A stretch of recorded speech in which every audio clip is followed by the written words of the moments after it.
Guys, and welcome back to this channel. In this video, I'll be showing you guys how you can become the hunter in Meccha Chameleon.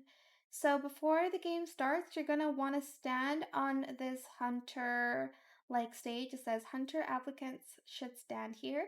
If not, it's just going to choose a hunter at random. But because I need to make this video, I did stand here. So I'm just waiting for the runners to hide.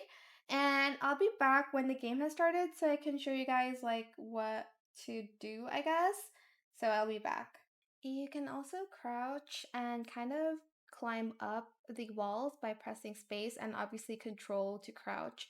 So you need to kind of press yourself against the wall to go up. And here's my first and only victim because this map was so difficult.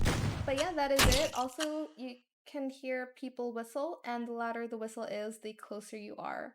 I hope it was helpful for you guys. Don't forget to like, comment, share, and also subscribe to this channel if you haven't done that already. If you have any more questions about this video, just leave it in the comment section down below. Try my best to answer them all for you guys, and if you found this video helpful, please click the thanks button as well. That is it. Thank you so much for watching. Bye!